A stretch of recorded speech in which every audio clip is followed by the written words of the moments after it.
নমস্কার, আমি বিপাশা। আমার নতুন একটি ব্লগে সকলকে অনেক অনেক স্বাগত।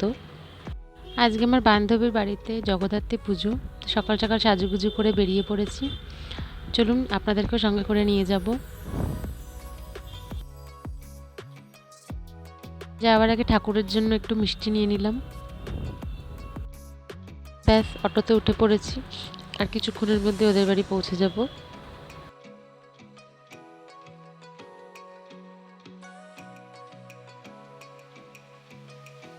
এই যে পৌঁছে গেছি ওদের বাড়িতে। আমি ওদের বাড়িতে পৌঁছলাম, আর সেই সময় ওরাও গঙ্গা পুজো করে ফিরলো।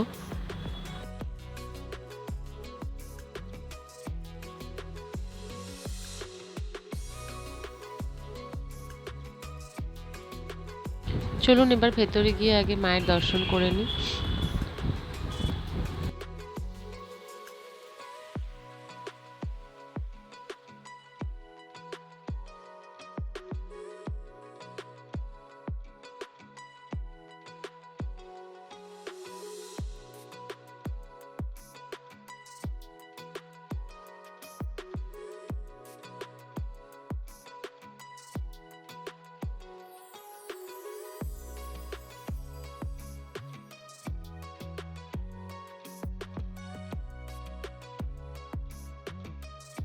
এই যে আমার বান্ধবী দেবযানী।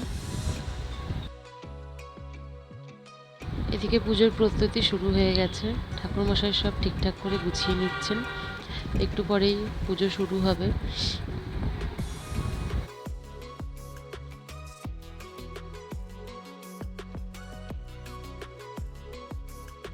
মায়ের পুজো শুরু হয়ে গেছে।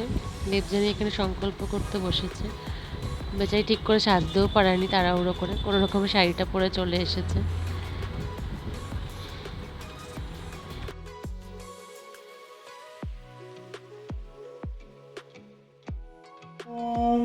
শুভম নারায়ণং নমস্কৃতং সর্ব কর্মণি কারয়ে নমঃ শঙ্খচক্র ধরং বিষ্ণু শশীবরণং চতুর্ভুজ। এই যে ওর সংকল্প হয়ে গেছে। ঠাকুরমশাই বলল সংকল্পের যা ফুল টুল সব কোনো জলাশয়ের ধারে রেখে আসতে এবং মোমবাতি বা প্রদীপ ধরিয়ে দিতে। তো তাই জন্য আমরা পুকুর পাড়ে এসেছি। আর এদিকে রান্না বান্না চলছে। যারা যারা উপোস করেনি তাদের জন্য এখানে লুচি তৈরি হচ্ছে।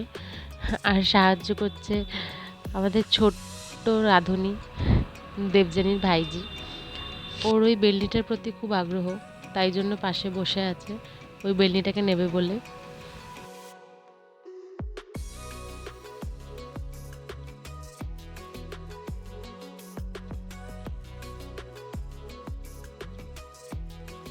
এইদিকে পুজো এখনো চলছে, আর আমরা সবাই বসে বসে আড্ডা মারছি।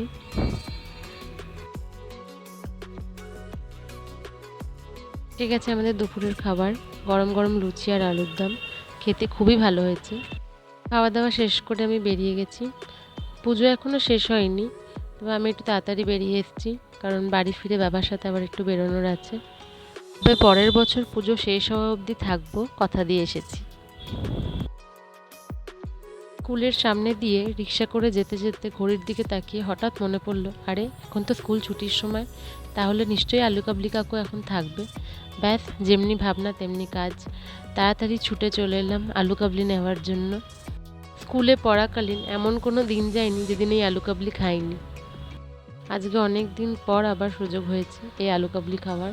চলুন তাহলে আমি আয়েশ করে এই আলু কাবলি খেতে খেতে বাড়ি ফিরি, আর এই ভিডিওটা এখানেই শেষ করি। আপনাদের সাথে দেখা হবে আবার নতুন একটি ব্লগে। সবাই ভালো থাকবেন, সুস্থ থাকবেন।